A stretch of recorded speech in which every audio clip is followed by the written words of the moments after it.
Glad with you tonight here on In Focus. Thanks for staying on. Calls are growing within the ANC to integrate a stronger presence of younger people within its leadership ranks. This comes as momentum grows ahead of the party's December elective Congress.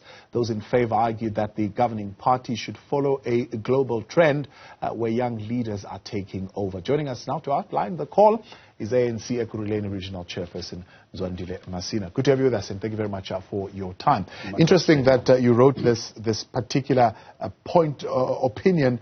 This as the Dr. A.B. Kuma,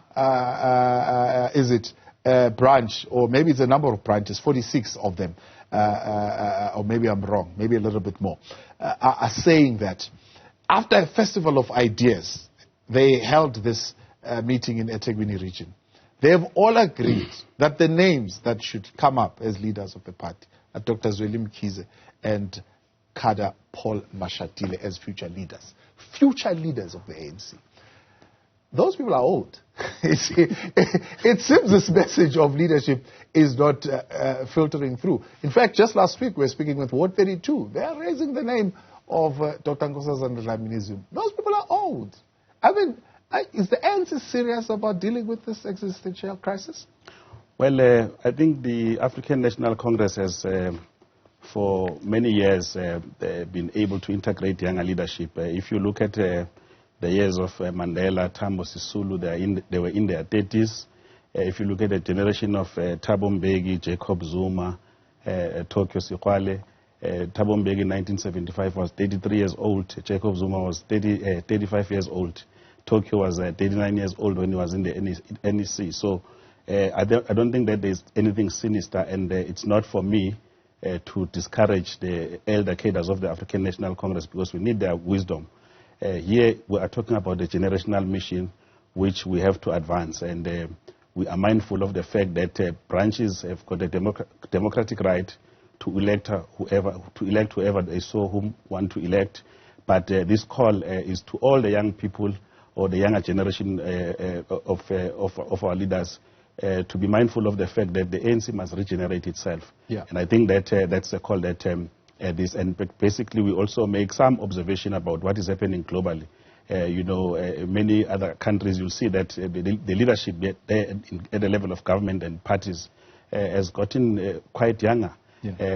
The fact is that the population here in South Africa and in Africa and abroad is relatively young, so it only makes sense that you need leaders who are going to innovate and respond to the challenges that are faced by the country. Yeah. But it seems the African National Congress is allergic to this idea. I mean, if you look at the majority, and I'm not saying all of them, but if you look at the majority of those who are in parliament, for example, most of them are on their pension ages. In fact, the ANC Youth League has said those guys must certainly go on pension and go look after their grandchildren. Look, the ANC is 110 years old, so you would expect that there will be different generations. This call is about ensuring that at least majority of those who should emerge should come from a younger generation so that the ANC can breathe life. Yeah. It is not for us to then say the old people must die or disappear.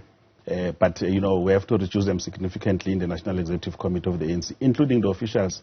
And I think that if you look at what is currently happening this conference, there is a high appetite of not less than 15 persons who came from the second layer of leadership who have made themselves available. All of them are highly qualified. Some are doctors, some are master's students. All of them, they've been properly trained in the governing party and in government. Everybody has held significant positions in government. So we think that that cohort of leadership is ready to take the ANC forward, notwithstanding the fact that branches also still see some wisdom in some of those who are of a particular age. And we're really not focusing on the age of individuals, but we're saying we need those kind of energies that must come through and ensure that our organization breathes life again. Are those names not visible to the branches? I'm talking here Ronald Lamola, I'm talking here Mamuluku Kubai, you've got Kumbuzo Chabeni, there's some youngish blood. Yourself, I mean, you're fairly young.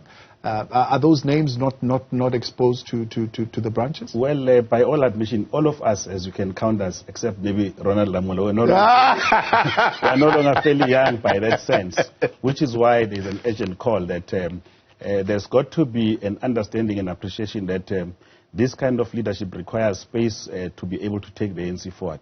And as I said, that I will not say that those who are of particular age should no longer stand or should no longer be voted, because that's undemocratic. Yeah. That is why we should, through opinion pieces like this, influence broader society, in particular branches of the ANC, to be mindful that the ANC must exist beyond our time. So we've got to live with times, and that's why, for instance, here we're demonstrating that as early as in the late 30s and early 40s, we've always infused a generation of young people in leading the African National Congress. Yeah. Is there a solution to this? Because you're presenting a vision here of what needs to happen to preserve the longevity of this organization. But what you need to be telling us now is, how do we do it? Look, I cannot give you specific statistics, but I can tell you that overwhelmingly, the ANC at branch, regional, and provincial level is led by relatively people who are not in exile, who are now ready to take the ANC to the next level. And the call is basically to mobilize those who are in structures of the ANC. We're not calling for anarchy, we're calling for a democratic process to ensure that a generation can assert itself, including working side by side with those who are of age. Interesting you're saying we're not calling for anarchy, because, I mean, by and large, especially in Ekurhuleni, how the Premier of the Gauteng characterized what was happening there, he says it's literally a war zone. So these young fellas, these young leaders are seen to be creating some degree of anarchy in terms of how they are battling for positions. I'm sure you must have seen my interview at the provincial conference. It was more than a war zone. So it's not really a question of who was presiding over the organization. Generally, I think we were able to call on the membership of the ANC to be disciplined as we conduct ourselves. That's why it is important that as a younger generation, firstly, we must be self-respecting, we must be committed to the ideals of the ANC, we must educate ourselves so that we can take the country forward. How are you going to do that if the younger leadership is still caught up in the factions, yourself included, of the older generation? So you've got the top layer that is fighting amongst itself. You guys are picking sides, and you are continuing in this fight, as opposed to you, the second layer, being united and saying, you guys go and fight in retirement these battles of yours. We're no longer interested. We're a united organization and continuing as one. Quite interesting. We're actually talking. There is no animosity, and we've all agreed that we could be holding certain views based on our past, but the reality is before us here. If we don't talk, the ANC is going to perish, and when that happens, South Africa is going to be a chaotic state. I think that we need to do much more work as that generation to understand that not all of us are going to emerge, but also to appreciate that many of us have to emerge in the interest of the African National Congress. Yeah. Are you united in that call as you go to conference? Well, are we likely to see a united, youthful movement at conference? Yes, we have actually agreed, with some of these cadres who are standing, we'll be extending an invitation to everybody to actually have an open meeting to talk about the future of the ANC outside of factions. So this is a call that we have made, and we're saying that to our structures, they must be mindful as they go through their democratic process of nominating, that let's not leave those who must take the baton behind. Yeah. There are some who are saying, why? Who cares? Why save the ANC? If they want old people, let them go ahead with their old people. This party will soon become irrelevant. Why would people, even, especially the younger generation, who, by the way, probably the ANC is no longer their party of choice, would want to come back and reconsider?